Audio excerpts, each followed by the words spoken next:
Welcome to Origin Gate's daily podcast called Wisdom's Echo. I'm Samantha Mahoney, sharing an insight of the day with you. I shared my journey into the arena of natural health alternatives in my last podcast. I shared how I was thrown into a world of uncertainty when I received a devastating health diagnosis, but how that diagnosis catapulted me onto the path that I'm on today.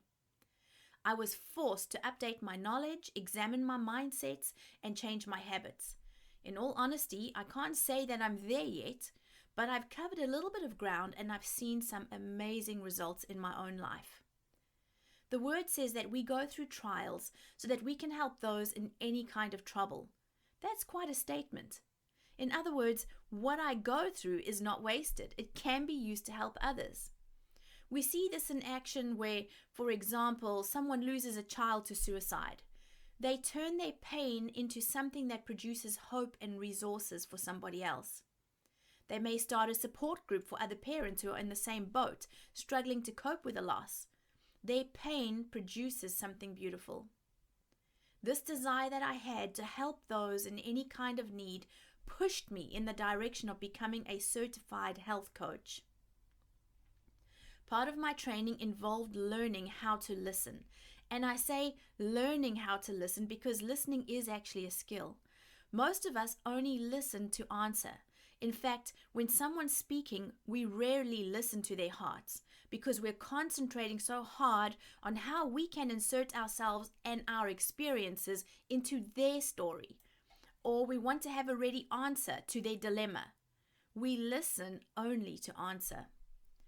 I learned how to get onto my client's agenda because positive change comes when a client is invested and involved in their own behavior changing plan. Only they can make the changes that they seek. I can stand on my head and fart the national anthem, and as impressive as that would be, is not going to change anything. Because unless someone desires to change and puts the work in, it's just not going to happen. One of the most fascinating exercises that I did while undergoing my studies was to identify the saboteur in my life. We all have at least one of them.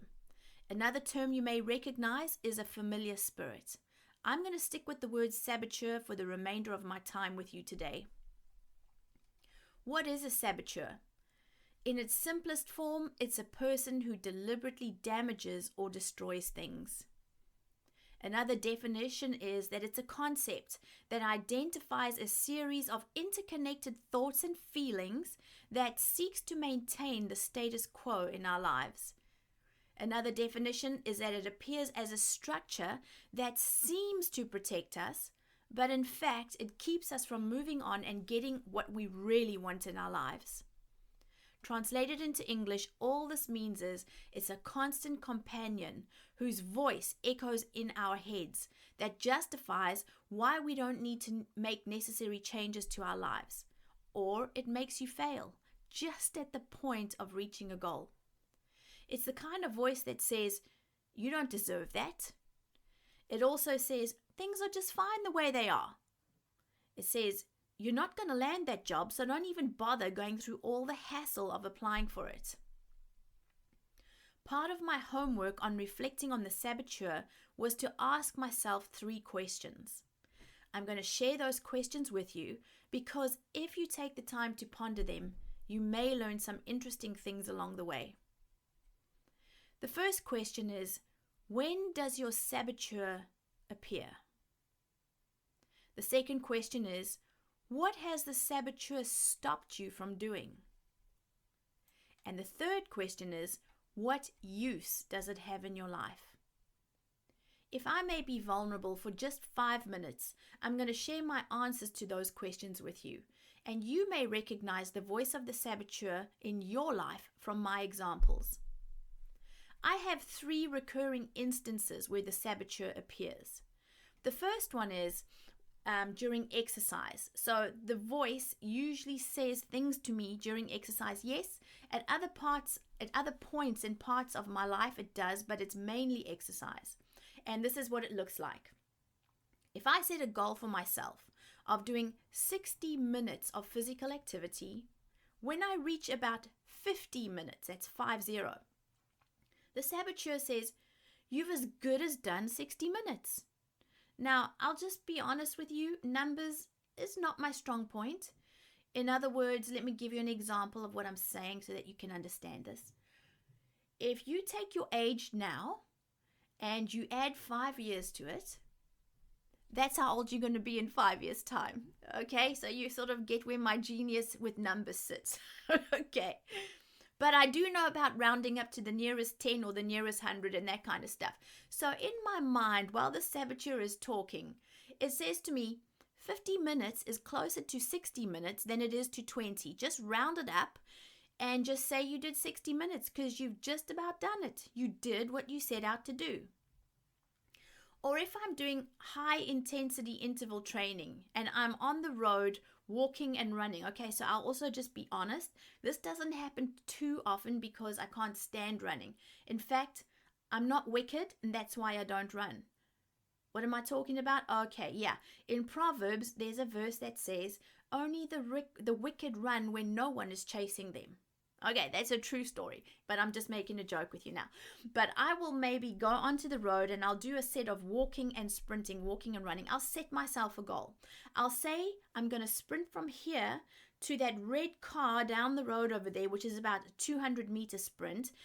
But by the time I get within 50 meters from my goal, the saboteur will say, good job, you're close enough, you can just stop. So the answer to the second question that goes with number one is, what does it stop me from doing? It always stops me just short of my goal.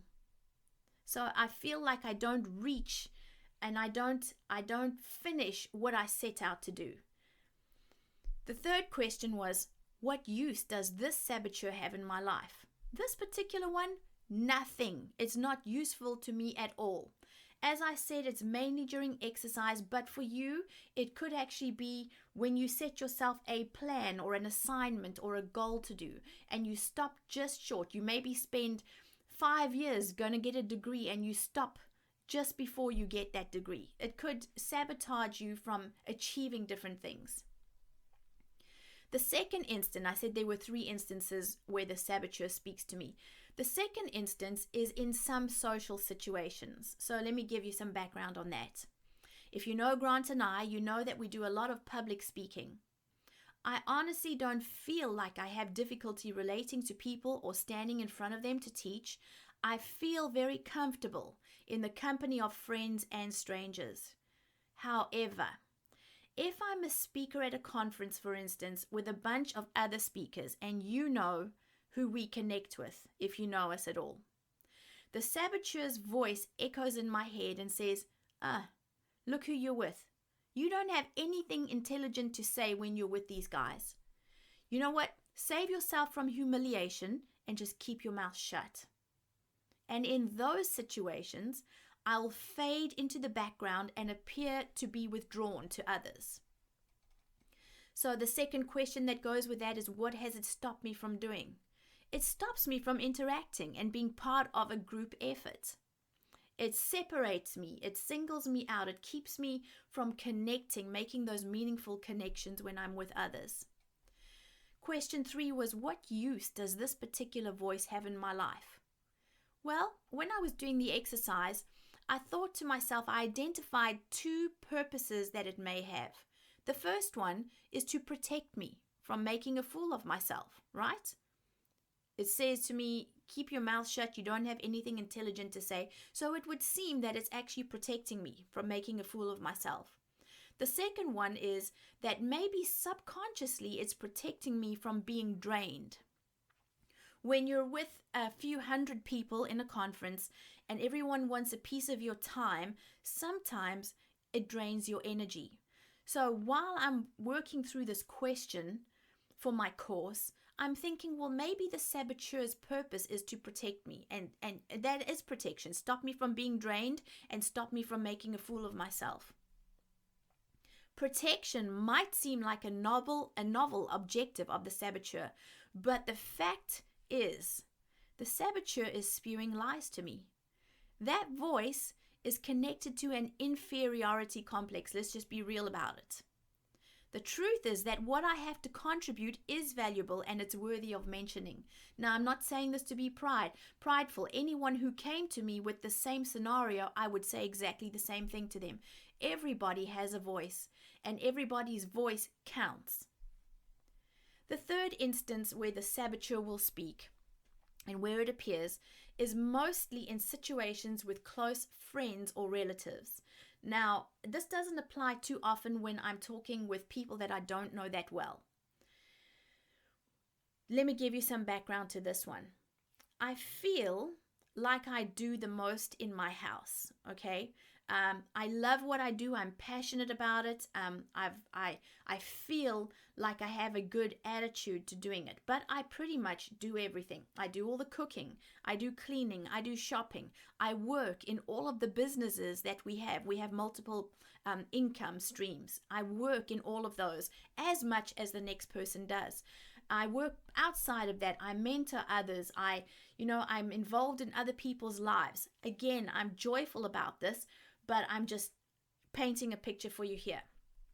So if I ask somebody for help, this is the saboteur about to set himself up to speak. If I ask somebody for help and their attitude is less than joyful, or even if they briefly hesitate, I'll put a pin in it and I'll backtrack, and I'll do it with attitude.